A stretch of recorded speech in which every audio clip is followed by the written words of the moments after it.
성경 말씀 로마서 9장 20절 21절 두 절 말씀을 보겠습니다. 로마서 9장 20절 21절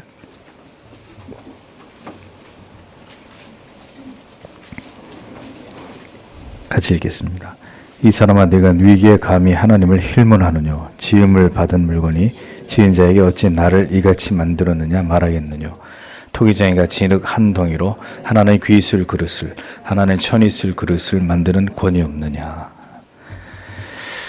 네, 23장 이 교리를 항상 공격해온 거짓된 비방들에 대한 반박.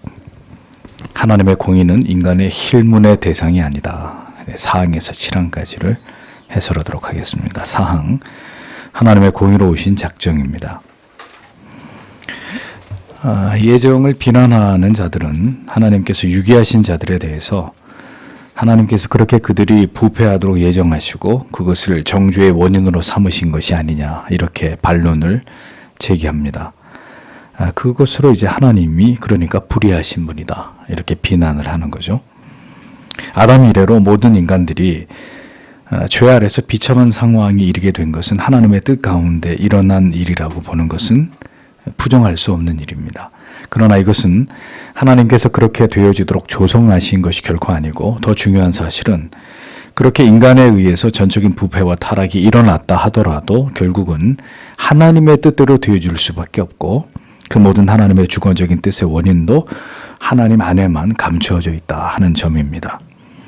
그렇기 때문에 하나님께는 결코 인간의 비난의 대상이 되실 수 없다는 거죠. 바울은 방금 읽은 로마서의 말씀을 통해서 결코 피조물이 그 창조주이신 하나님을 향해서 그 무엇도 불평할 자격이나 위치에 있지 않다는 점을 분명히 강조하고 있습니다.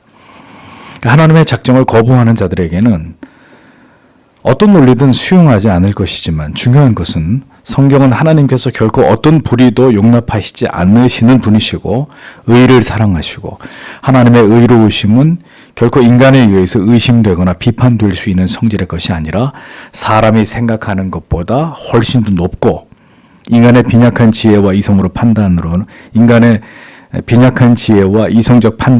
절대로 가능할 수 없는 것이다라는 것을 분명히 보여주고 있다는 것입니다. 그렇기 때문에 인간의 가소로운 이성의 능력을 가지고 하나님의 행하심을 판단하거나 비난한다는 것, 즉 하나님의 예정과 하나님의 선택과 유기에 관련된 이런 하나님의 작정을 비난한다는 것이 얼마나 하찮은 일이고 무가치한 일인지를 우리가 깨달을 필요가 있다는 것입니다. 이렇게 자기의 생각과 판단만으로 하나님을 정죄하는 자들은 모두가 어리석은 자들이고 범죄하는 자들로 하나님께서 그들을 모두 벌하신다고 잠언 26장 10절에 기록되어 있는 것을 확인할 수 있습니다. 그러니까 이제 칼빈이 여기서 무슨 얘기를 하려고 하냐면 결국 이 하나님의 예정의 교리는 인간의 이성을 가지고 아무리 이것을 이해하려고 해도 인간의 이성과 지혜로는 하나님이 행하신 이 위대한 작정의 섭리를 이해할 수 없다는 거예요. 그 이해할 수 없으면 하나님의 자녀들은 그 오묘하신 이 하나님의 예정 속에 담겨 있는 이 구원의 비밀을 이렇게 수용하고 받아들이고 믿고 그것에 대한 유익을 취하는 쪽으로 마음을 먹지만 하나님의 사람이 아닌 사람들은 그렇기 때문에 하나님은 틀렸어라고 얘기한다는 거죠. 그런데 그렇게 얘기할 자격조차도 인간에게는 없는 것이다. 그 이야기를 하고 있는 겁니다. 하나님이 행하시는 모든 역사와 섭리와 뜻은 절대 자연인의 이성, 거듭나지 않은 자연인의 이성으로는 절대로 이해할 수도 수용할 수도 없는 일이기 때문에 그렇습니다. 오직 거듭난 자들 안에서만 하나님의 영을 통해서 깨닫고 믿고 어떤 의심이나 여기에 대해서 불만 없이 그 모든 진리가 그 사람의 영혼 가운데 수용되는 것이다 라는 거죠. 그래서 하나님의 사람들은 끊임없이 그 지성이 발달되어 갑니다. 하나님의 말씀과 교리를 계속 들으면 들을수록 처음에는 그게 무슨 의미인지 이해할 수 없지만 거듭난 사람의 영혼은 성령께서 그 영혼 안에서 주도하심으로 계속 하나님의 말씀과 진리를 들을 때 점점 그 지성이 개선되어 가는 변화가 나타나요. 그래서 처음에는 어렵고 이해가 되지 않는 교리지만 반복적으로 계속해서 점점 더 깊은 하나님의 말씀을 통한 교리를 이해해 나갈 때 점점 더 확고한 믿음과 어떤 깨달음과 오묘한 이치들이 하나님이 그의 이성을 열어서 그런 것들을 깨닫게 하고 믿어지게 하는 것을 통해서 점점 이것이 분명한 가치로 영혼 가운데 이렇게 각인되는 유익을 얻게 된다는 거죠. 아무리 무식한 사람이라도 계속 이 정교한 하나님의 진리를 계속 체계적으로 하나하나 배워 나아가다 보면 어느 시점에선가는 이게 무엇을 말씀하는지에 대해서 확고하게 마음으로 가슴으로 와닿는 거예요. 그리고 믿어지는 거예요. 그건 이성의 분석의 결과가 아니라 계속해서 하나님의 말씀에 귀 기울이고 그 교리를 탐구하는, 탐닉하는 과정 속에서 하나님이 그 이성에 하나님을 알지 못하는 자들의 이성 안에서 일어나지 않는, 믿는 자들 안에서 일어나는 놀라운 하나님의 진리의 말씀의 이해의 깨달음을 통해서 깨닫게 하시는 거예요. 보여주시는 거예요. 아니 깨닫게 하시지 않고 보여주시지 않으면서 어떻게 우리 보고 그걸 믿으라고 말씀하시겠어요? 지혜가 없고 어리석지만 하나님의 말씀을 붙들고 하나님을 알아가려고 하는 열심과 간절한 기도를 통해서 하나님을 알기를 원하는 그 마음을 하나님께 드릴 때 하나님이 그렇게 그를 깨우쳐 가시는 일을 하시는 거예요. 또 하나님의 자녀는 그렇게 진리에 대해서 말할 수 없는 사모하는 마음, 깨닫고자 하는 마음, 더 확실히 그것을 깨닫고자 하는 마음을 또 주셔서 계속 그 진리를 탐구해 나아갈 수 있는 동기와 의지를 불어넣으시는 것이고, 그래서 제가 누누이 말씀드리는 것입니다. 그렇게 교회를 오래 다니는데도 하나님의 말씀이 난 궁금하지가 않다. 늘 내가 아는 정도의 신앙 안에서 이렇게 안주할 줄만 알았지, 하나님의 말씀을 열어서 유구한 기독교의 역사와 전통이 우리에게 남겨준 이 아름다운 유산들을 하나하나 배워나가는 것에 대한 거룩한 호기심도 없고 그것에 대한 기쁨도 없고 그것을 통해서 깨달아지는 어떤 은혜도 없다면 그 사람의 한 사람의 영혼과 이성이 그런 쪽으로 작용하면서 하나님의 은혜로 발전되어 가지 않는다면 참 그게 굉장히 안타까운 상황이라는 거죠. 근데 예수를 믿은 지 얼마 되지 않았기 때문에 아직 어린아이와 같아서 그렇게 되지 않을 수는 있어요. 성숙하지 않았기 때문에. 문제는 오래 교회를 다녔고 어느 시점에선가부터 우리가 이런 교리와 말씀을 깨달으면서 아 이것이 진리로구나 라는 것을 분명히 인지하고 깨달을 수 있는데도 불구하고 점점 더 하나님의 말씀을 향해 우리의 마음이 기울어지지 않는다는 것입니다. 단적인 예를 들어서 우리가 어떤 책을 읽으면 성경이나 신앙이 유의되는 책을 읽으면 분명히 이전에 깨닫지 못하던 것들을 깨달으면서 우리의 신앙에 말할 수 없는 유익을 얻는데도 불구하고 안 보는 거예요. 책을 안 읽는 거죠. 성경도 안 읽고 신앙이 유익이 되는 책도 그냥 덮어놓고 마음은 언제나 세상을 향해 가 있고 그럼 그런 사람의 영혼은 어떻게 되는 걸까요? 그 영혼이 어느 방향을 향해서 가게 될까요? 그래서 그리스도인의 영혼이 그렇게 될 수 없다는 거예요. 돼서는 안 되고 하나님 그렇게 되도록 허용도 하시지 않지만 그래서 여러분들께서 이만큼 이제 하나님의 말씀과 바른 교리를 들으셨으면 여러분들의 영혼이 어떤 뚜렷한 방향성을 가지셔야 돼요. 어떤 경향성을 가지고 그걸 향해서 계속 이렇게 나아가려고 하는 이것이 옳아.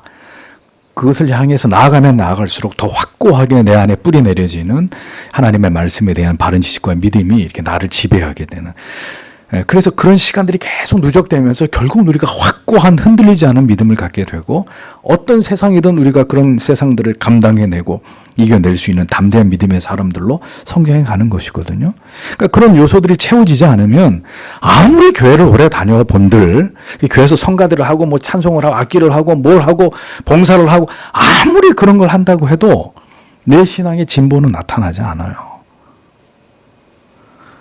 그래서 우리가 신앙의 원리를 바로 알면서 이런 것들을 깨우쳐 가는 것이 얼마나 중요한지를 여러분들이 분명히 이해하시면서 내 영혼이 그 방향을 향해서 계속해서 나아가면서 근데 그것이 주지주의가 돼서는 그냥 지식만 추구하는 쪽으로 머리만 커져서는 곤란하고 그 모든 깨달음들이 내 영혼의 세포에 하나하나 각인되면서 내 영혼을 뜨겁게 내 마음을 뜨겁게 하고 내 존재하는 그 자체가 하나님의 영광과 기쁨을 위한 것임을 내 모든 삶 속에서 내가 그것을 추구하면서 하나님 주신 은혜를 맛보면서 그렇게 이제 함께 성령과 더불어서 성화의 수레바퀴를 굴려가는 이런 어떤 은혜들을 여러분들이 누리셔야 한다는 거죠. 그게 신앙이에요. 그게 믿음의 삶에서 나타나야 되는 신앙의 증거들인 것이죠. 그래서 그런 것들이 다 죽어 있다면 그냥 무의미한 시간이 이렇게 흘러가는 우리의 종교 생활을 통해서 그냥 무의미한 시간들 그냥 종교의 형식을 지켰다는 것에서 끝나버리는 그런 신앙으로 계속 지루하게 이어지게 될 뿐인 겁니다. 근데 그런데도 우리는 이제 어떻게 해요? 그래도 내가 바른 교회 다닌다. 바른 진리를 듣고 있다라는 것에 스스로 자위하면서 그러니까 나는 안전해. 괜찮아. 그런 거 아니라는 거죠. 그래서 여러분들께 제가 자주 말씀드리는 게 진지하게 이러한 하나님의 말씀과 교리를 접하시라는 겁니다. 한 귀로 듣고 흘려버리시면 안 되고 여러분들이 사업을 하기 위해서 여러분들이 학교에서 공부를 하기 위해서 여러분들이 어떠한 지식을 쌓기 위해서 부단히 거기에 시간을 들이고 열정을 들이고 여러분들의 몸을 그것을 추구하는 일에 아낌없이 사용하듯이 이 하나님을 아는 모든 것에 있어서 그런 진지함을 발휘하면서 하나님께로 더 가까이 나아가고 그것을 통해 하나님이 나의 영혼의 지성에 내 의지와 감정에 어떤 은혜를 주시는지를 더 깊이 경험하시면서 믿음의 길을 걸어가셔야 된다는 거죠. 제가 이 얘기는 이 설교에 원고에 없는데 지금 여러분들에게 이 말씀을 이렇게 드리는 겁니다. 어리석은 인간이 자기의 이성만으로 하나님을 파악하려고 하고 하나님의 행하심에 대해서 비난하려고 하는 것은 인간이 가장 가지고 있는 큰 어리석음의 극치입니다. 그러니까 다시 이런 얘기를 하면서 이런 얘기를 제가 곁들이는 이유는 왜 그렇게 되느냐. 안 깨달아지니까 그래요. 예수를 믿고 지식이 막 들어오는데 어떤 지식은 술술 내 안에 쌓여지는 것이 있지만 대부분은 인간이 가지고 있는 반감과 충돌을 일으켜요. 믿음 아닌 이성적 작용에 의해서 하나님의 말씀에 들으면 이성이 그 하나님의 말씀과 충돌을 일으키는 건 당연한 거죠.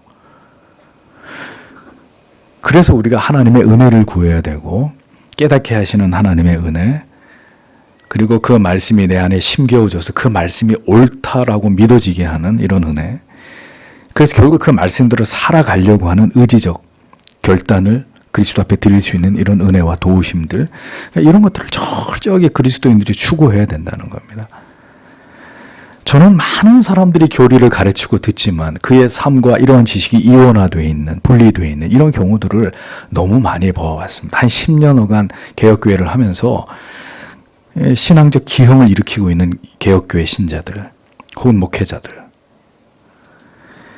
정말 안타깝습니다. 우리에게 누군가가 이 개혁신앙을 잘 전수해준 훌륭한 믿음의 선배들이나 스승들이 즐비했다면 우리가 더 철저하게 이런 과정들을 밟아가면서 혹은 피드백 받으면서 잘 가고 있는 것인지 올바른 것인지 이런 것들을 잘 깨달으면서 갈 수 있었을 터인데 우리는 아무도 그걸 가르쳐준 사람이 없어요. 여러분 가운데 많은 분들은 인터넷을 통해서 배우신 게 전부일 거예요. 여기저기 올라온 글을 보고 이게 바른 신앙, 이게 개혁교회구나. 그러니까 우리의 신앙이 기형적으로 갈 수밖에 없는 겁니다. 어떤 지식주의로 갈 수밖에 없는 거예요. 아는 건 많은데 내 삶은 아무것도 달라지지 않는. 교리를 배우는 것도 마찬가지예요. 그런 식으로 습득을 하는 거면 아무 의미가 없습니다. 우리의 지정의가 이런 교리와 교리 안에 담겨있는 진리의 말씀을 통해 충격을 받으면서 그 충격파가 영혼 안으로 스며들어오면서 내 삶을 돌아보게, 내 신앙을 돌아보게 만들고 내 신앙에 무엇이 중대한 결핍과 결손을 나타내고 있는지를 깨달으면서 그 부분을 성령께서 하나님의 은혜를 채워주시기를 구하면서 가야 지식 따로 삶 따로 이원화되어 버리는 이런 이상한 신자가 되지 않는 것입니다. 참 두려워해야 돼요. 타락한 인간은 이 하나님의 진리의 말씀을 잘 담아서 그것을 삶 가운데 잘 펼쳐내기에 지극히 불완전한 존재들이기 때문에 여기는 목사부터 시작해서 누구도 예외가 없습니다. 그래서 늘 하나님 앞에 은혜를 구하면서 겸손히 엎드리고 주여 이 죄인을 불쌍히 여겨달라고 그 길로 하나님 잘 인도해달라고 내 지성이 혼란을 일으키지 않고 모든 하나님의 계시의 말씀과 교리를 잘 습득하고 이해할 수 있도록 도와달라는 겸비함이 반드시 신자들에게 필요한 것입니다. 천사들 가운데 일부의 반역이나 인간들 가운데 일부 버려짐 가운데 있게 됨. 그 모두가 칼빈은 하나님의 유기하심으로밖에 설명할 수 없는 것이라고 분명하게 설명합니다. 우리가 그걸 받아들이든지 거기에 대해서 반론을 제기하든지 말든지 이렇게 설명합니다. 그것은 우리가 도무지 깨달을 수 없는 하나님의 은밀하신 계획 속에 감추어진 것으로 인간의 이해 그 영역 밖에 있는 것이다. 이렇게 강조합니다.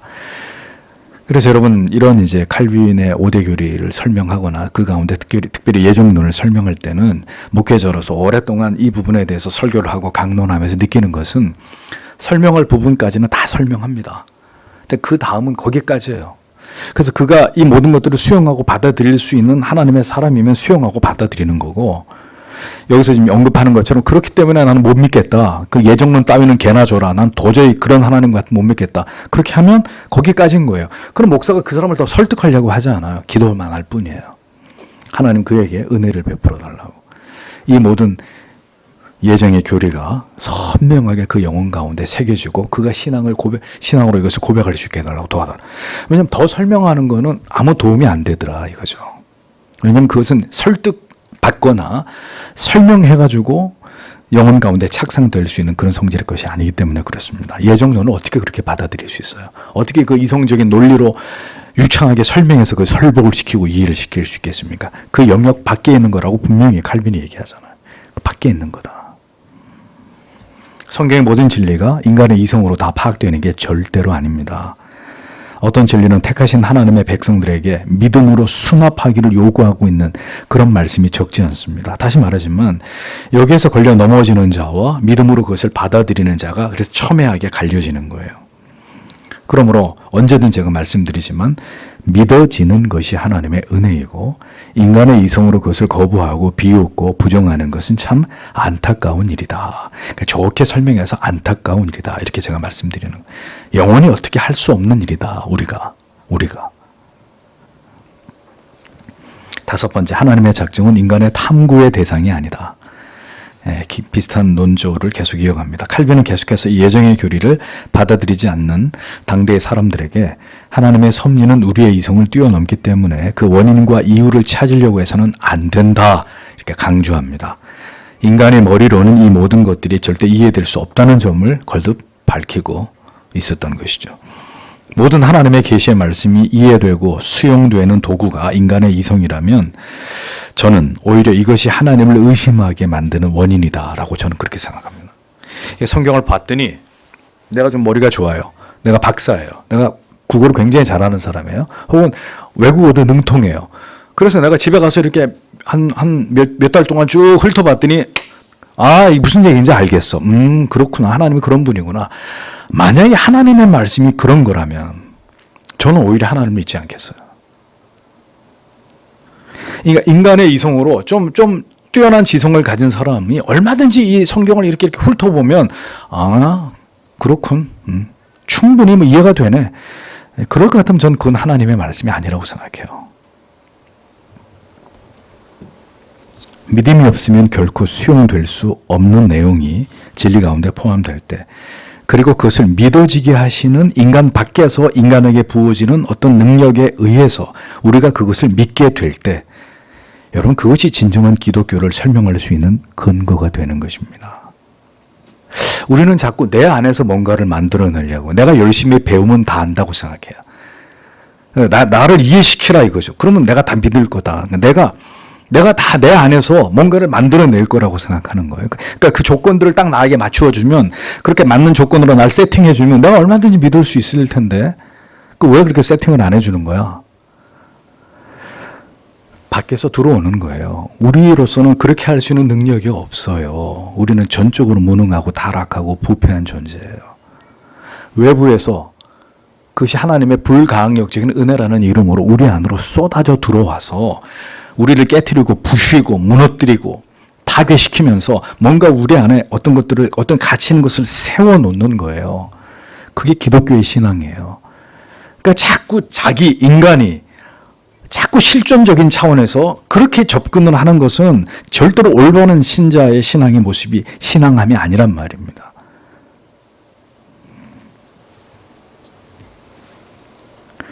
칼빈은 아우구스티누스를 인용합니다. 주께서는 멸망에 이를 것임을 분명하게 미리 아신 자들을 창조하셨다. 이런 일이 일어난 것은 그가 그렇게 뜻하셨기 때문이다. 그러나 어째서 그가 그렇게 뜻하셨는지는 우리의 이성으로 탐구할 대상이 아니다. 우리로서는 이해할 수 없기 때문이다. 이해할 수 없다고 얘기하잖아. 그러니까 이해의 영역, 삼위일체, 머리를 아무리 쥐어뜯으면서 그걸 이해하려고 해도 그건 이해의 영역에 있는 문제가 아니에요. 이해할 수 없는 걸 자꾸 이해시키려고 하다 보니까 이신칭의를 자꾸 행위구원적으로 둔갑시키는 거예요. 공로를 끼워 넣으려고. 그러면 이해가 되거든요. 희한하죠. 성경의 말씀하는 그대로 이렇게 말씀하고 던지면 인간들이 그걸 잘 이해를 못해요. 혼선이 생기고 혼란에 빠져요. 그걸 약간 비틀어서 사람이 이해할 수 있는 논리화해서 비틀어가지고 하나님 말씀을 전하면 그건 잘 받아들여요. 이단들이 그런 짓을 하는 거예요. 그러니까 여러분, 믿어지게 하시는 하나님의 은혜가 아닌 것은 믿을 수 없는 거예요. 이해하면 믿겠다? 죽을 때까지 이해 못해요. 믿음을 주셔야 되는 거죠. 선택과 이기를 인간들이 논쟁거리로 삼는 것 자체에 대해서도 칼빈은 부족죄라고 말하죠. 하나님의 의로 말미암아 성립된 것에서 인간이 감히 불의를 하나님에 대해서 불의하다고 어떤 불만을 제기하는 것 자체가 어불성설이다. 이런 입장을 취합니다. 로마서 9장 20절 이 사람아 네가 뉘기에 도대체 네가 뭔데 인간 너라는 존재가 뭔데 도대체 감히 하나님께 반문을 하느냐. 이게 굉장히 공격적인 말이고 이런 말들을 그대로 목회자가 설교 가운데 여러분들에게 얘기하면 굉장히 불쾌하실 수 있는 말씀이에요. 특별히 안 믿는 사람들에게 네가 뭔데 기독교에 대해서 그따위로 얘기하느냐 이렇게 얘기하면 주먹이 날라올 거예요. 침을 뱉든지 제 얼굴에. 그런 것입니다. 오죽하면 하나님의 사람 사도가 이 사람아 네가 누구기에 감히 하나님께 반문하느냐라고까지 악인들의 입을 봉쇄시키는 이런 그들을 부끄럽게 하는 말을 던지겠습니까? 이 인간의 이 오만함을 보라 이거죠. 하나님이 존재한다며 정말로 그가 의롭다면 세상을 이렇게 만들면 안 되는 거지. 인간들이 곧잘 하는 얘기예요. 왜 세상이 안 바뀌어? 하나님이 주인이라며 이 세상에. 뭐 천지를 창조했다며 손바닥 뒤집듯이 쉽다며 그럼 바꾸면 될 거 아니야. 세상을 왜 안 바꾸고 있는 거야? 그 하나님이. 그 하나님이 있는데 왜 내 인생을 이토록 방치하는 거야 하나님이. 왜 내 인생은 이 모양 이 꼬라지가 된 거야. 하나님이 살아계시면 나한테 이러면 안 되지. 이런 말들을 무지한 인간들이 내뱉는 말들이 대부분 이런 얘기다. 하나님을 향해서. 이런 말들을 그냥 내뱉는 거잖아요. 이렇게 하나님께 모든 책임을 전가해버립니다. 하나님의 다 이해할 수 없는 뜻을 무지한 인간이 이해하지 못한다고 해서 하나님께 도발을 한다면 성경이 말합니다. 그게 어떻게 악이 아닐 수 있느냐. 그게 어떻게 죄가 아닐 수 있느냐. 물론 인간의 삶을 들여다보면 그 삶에서 일어나는 수많은 일들을 볼 때 우리의 생각으로 도무지 그 원인과 이유를 알 수 없는 일들이 허다합니다. 그러면 우리는 어떻게 해야 돼요? 하나님을 원망해야 되는 거예요? 하나님이 없다고 얘기하면 되는 거예요? 하나님의 뜻은 신자는 이렇게 받아들이는 거죠. 우리가 결코 측량할 수도 이해할 수도 없는 영역에 있다. 그리스도인은 자연히 그쪽으로 가는 거죠. 불가지론적인 모든 신앙의 진리의 문제들에 대해서 없어, 아니야 이렇게 부정하지 않고 우리는 우리의 이해 밖에 있다. 지금 나의 고난, 나는 지금 그 이유를 알 수 없지만 그 이해 밖에 하나님의 선한 섭리 가운데 나에게 지금 고난을 주시는 목적이 있을 거야. 우리의 사고는 그렇게 흘러가는데 불신자는 그러니까 하나님은 없는 거야. 닥쳐. 내 앞에서 하나님 얘기 짓거리지 마. 이렇게 반응하는 거예요.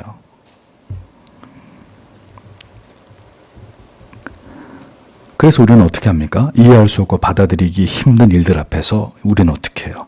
하나님 앞에 무릎을 꿇잖아요. 주여 깨닫게 해주십시오. 알려주십시오. 이 무지한 자에게 은총의 빛을 허락해 주셔서 무엇이 잘못되는지를 깨닫게 해주십시오.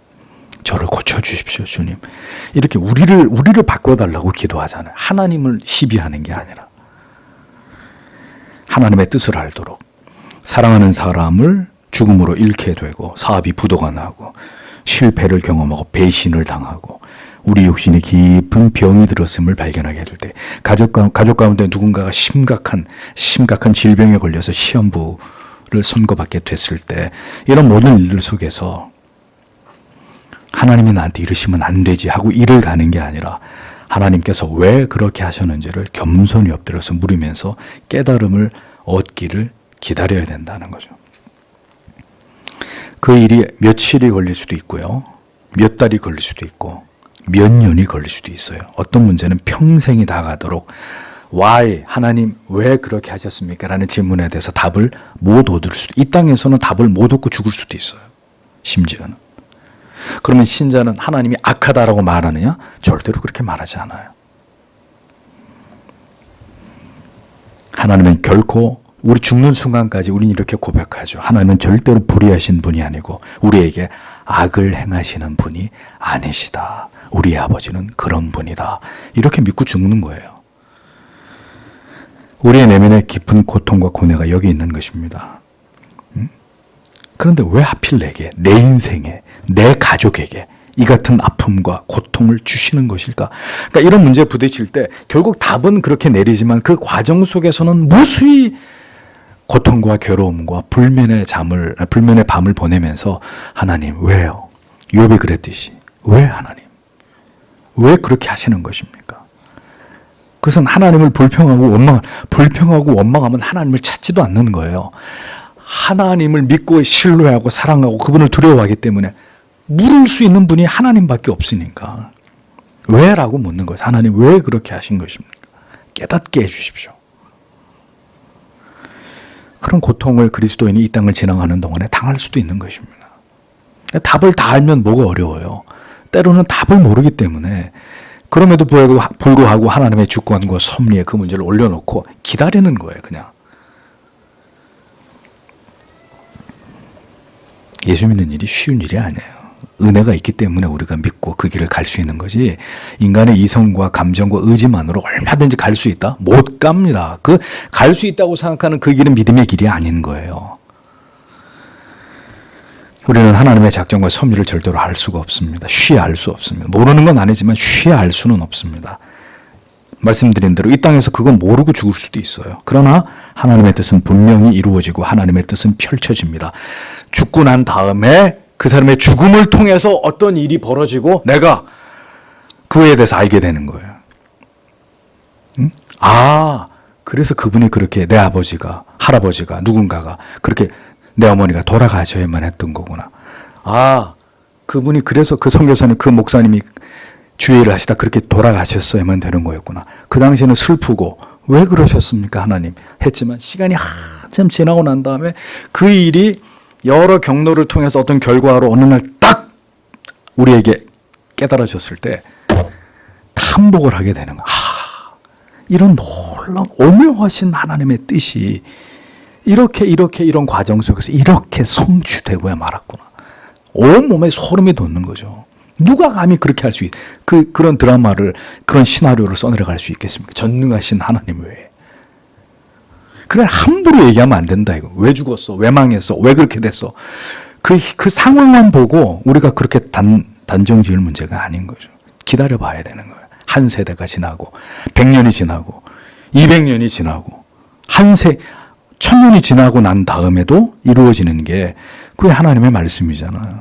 구약이 신약에서 성취되는 놀라운 일 아닙니까?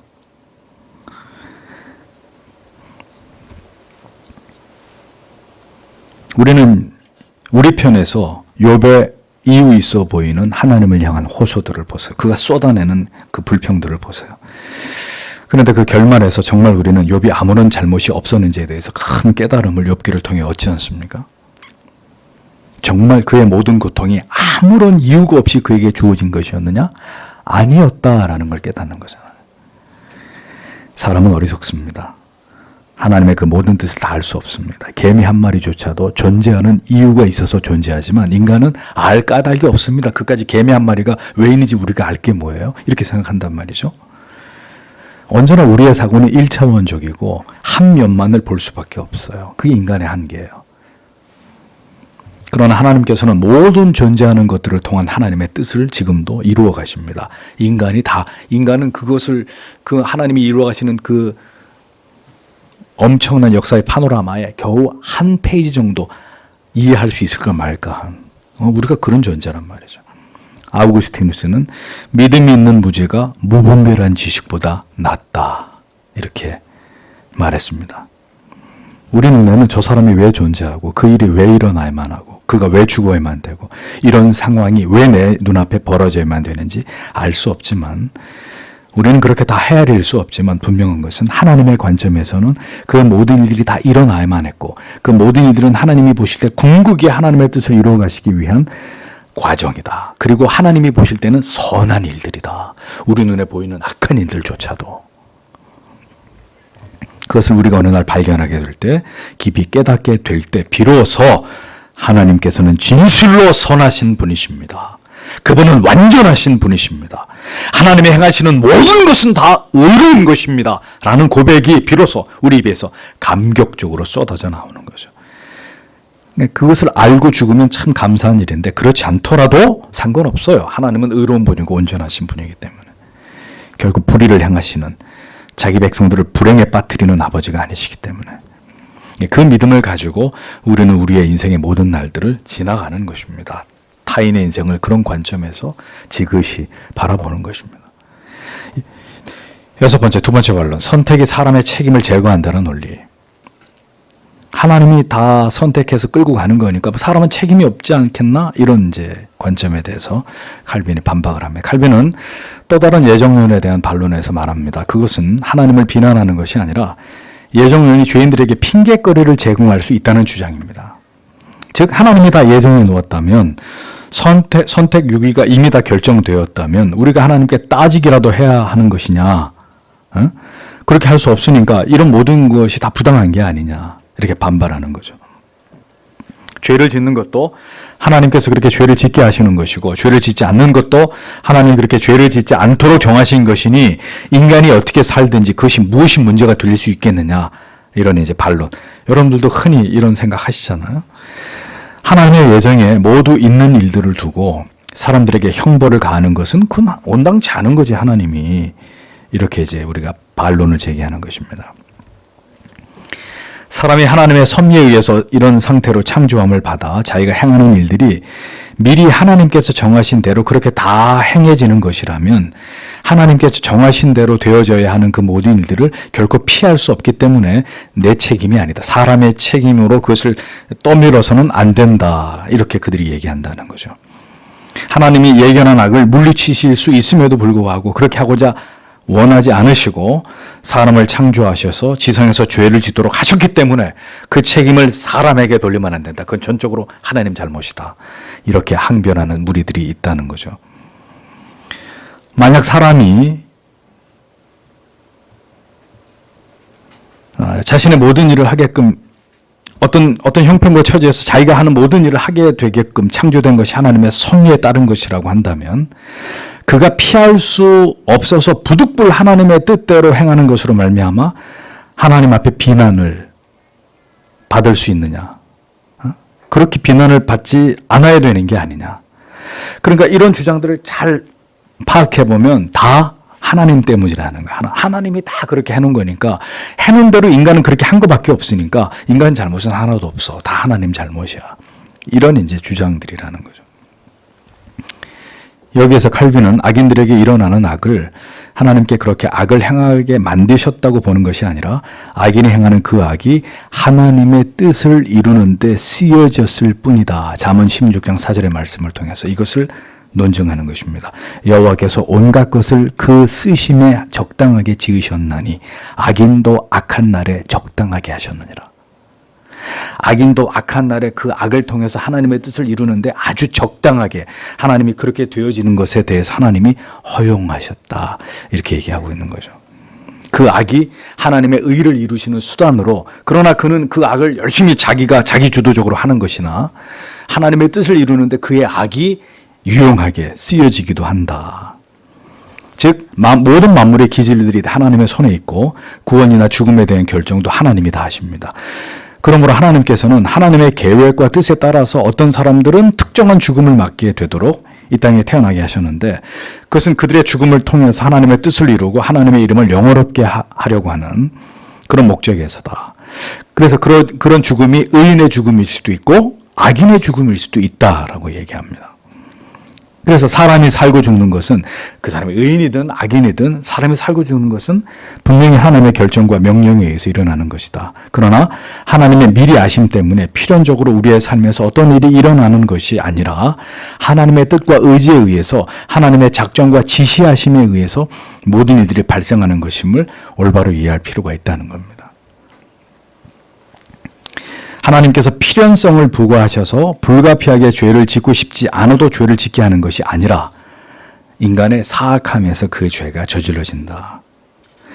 하나님께서 어떤 사람이 죄를 지을 것을 미리 아셨기 때문에 그 예지하심에 의해서 그러므로 그가 그러하여금 필히 그 죄를 짓게 하셨다는 주장은 올바른 주장이나 설명이 될 수 없다는 겁니다. 어떤 일이 하나님에 의해서 일어날 수 있습니다. 그리고 그것을 하나님께서 아실 수도 있습니다. 그러나 인간이 그에 대해서 자기의 의지로 행하는 것이지 하나님이 그렇게 하도록 조장한 게 아니란 말이에요. 조작한 게 아니란 말이에요. 하나님이 그렇게 되도록 필연적으로 인간을 조종해서 그런 일들을 만들어내는 게 결코 아니다. 하나님의 예지에 어떤 일이 일어날 필연성까지 그 책임을 그래서 하나님께로 다 떠맡기는, 하나님이 알고 있다고 해서 하나님이 그렇게 되게 만들었다 이렇게 표현해서는 안 된다는 거죠. 억지에 불과한 것이다 이렇게 얘기를 합니다. 그러니까 이런 부분의 설명도 사실은 굉장히 우리의 이성으로 이것을 잘 파악하고 이해하기에는 어려움이 있습니다. 완벽하게 이러한 하나님의 뜻이 펼쳐지는 이런 내용들도 우리가 완벽하게 이해되지 않는 부분이 분명히 있어요. 이렇게 설명을 하려고 애를 쓰지만 칼빈도 그렇고 저도 그렇고 이런 개념들을 여러분들에게 이해시키려고 충분히 애를 쓰지만 여러분들의 이성으로 이것을 가만히 들으면서 그게 그렇게 되는 건가라고 할 때는 분명히 100% 완벽하게 이게 딱 떨어지진 않는단 말이에요. 그러니까 이건 계속 우리가 사유해 봐야 될 문제예요. 말씀을 통해서, 그리고 이런 가르침 속에서 이게 뭘 의미하는 것일까? 계속해서 우리가 이것을 묵상해 봐야 되는 문제죠. 7번째, 인간의 타락도 하나님의 예정에 속함. 여기서 이제 더 구체적으로 얘기를 합니다. 하나님의 예정을 공격하는 자들은 아담의 반역 때문에 그를 멸망하도록 작정하셨다고 기록된 성경에 어떤 구절도 없기 때문에 아담은 자기의 운명을 스스로 결정할 수 있는 자유로운 선택권이 있었고 하나님께서는 그런 아담의 공과에 따라서 그를 대하신 것 외에 아무것도 정해놓으신 것이 없다 이렇게 주장을 합니다.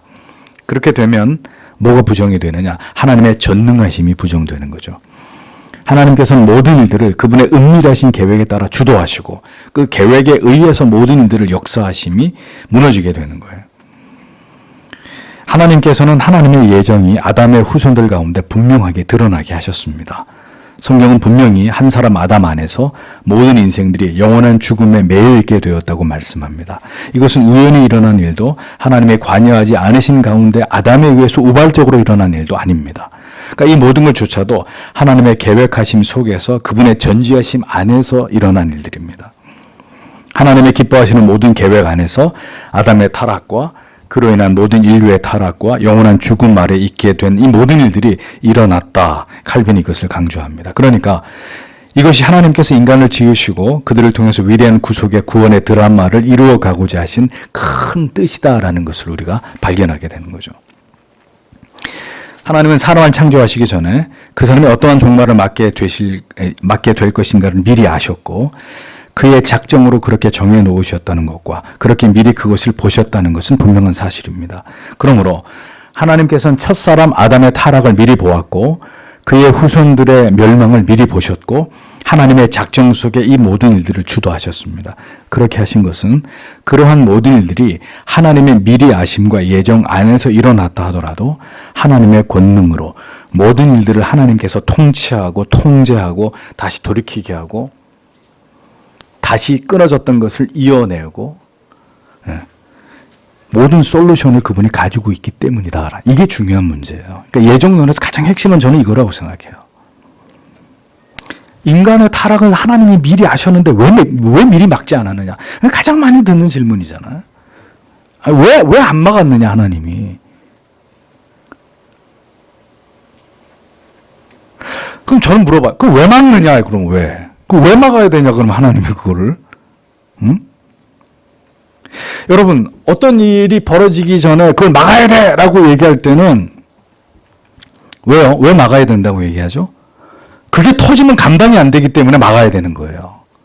우리가 뭔가를 막는다고 할 때는 내가 그게 터져버리면 감당할 수가 없으니까 터지기 전에 어떻게 해서든지 그걸 막으려고 터져버리면 끝나버리니까 다 잃어버리니까 그러니까 틀어막는 거잖아요. 근데 하나님은 틀어막을 이유가 없는 하나님이시다. 인간처럼. 인간은 무지하고 어리석고 능력이 없기 때문에 어떻게 서로 수단과 방법을 가리지 않고 틀어막지만 하나님은 그럴 이유가 없으신 분이에요. 하나님 막지 않으셨어요. 선악과 나무 하와가 따먹으려고 할 때 먹지 마! 이렇게 하지 않고 하나님 놔두셨어요. 그 모든 일들이 그 에덴 동산에서 일어나도록 선악을 알게 하는 나무 아래서 뱀과 하와에 의해서 그 일들이 일어날 때 하나님은 거기에 대해서 보고는 계셨지만 알고는 계셨지만 관여하지 않으셨어요. 막지 않으셨어요.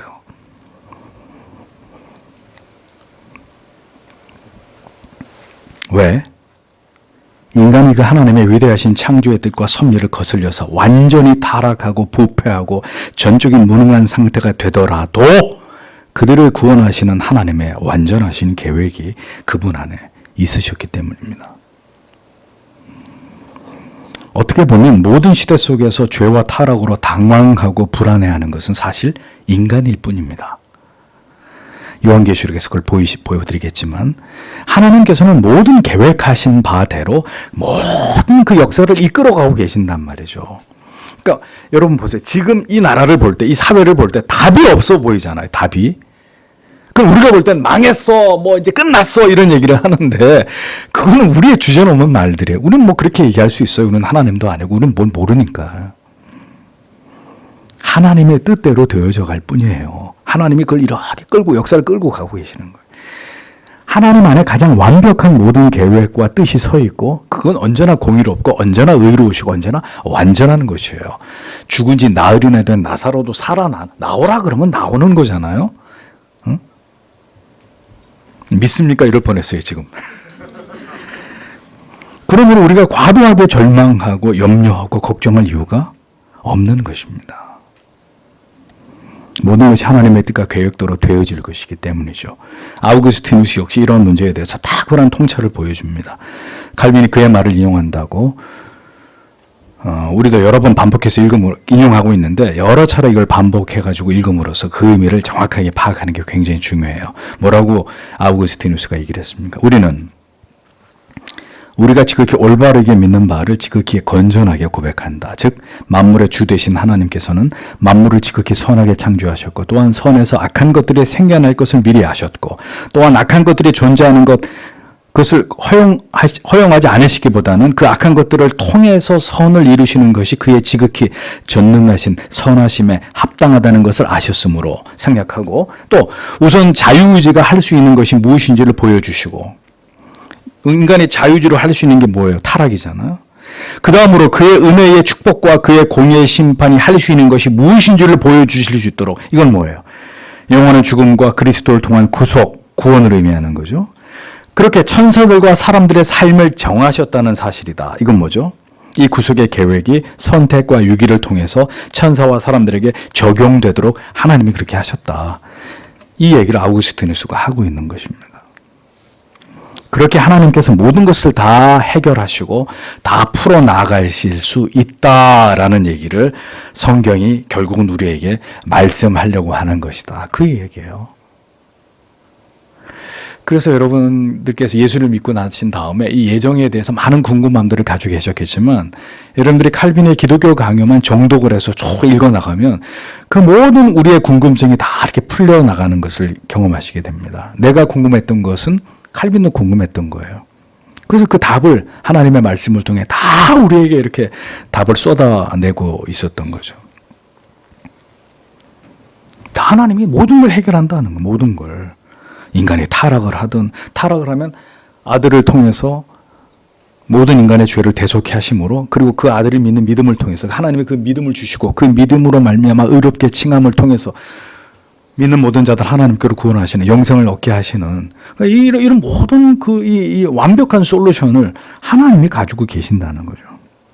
그러니까 성경이 처음부터 그 얘기를 하고 있는 거라는 거. 처음부터 끝까지 하나님의 위대하심, 그 하나님의 은혜 이런 이야기들을 하고 있는 거죠. 결국은 아들을 통한 구원, 구속사, 하나님의 뜻의 완성, 마침내 임하는 하나님의 나라.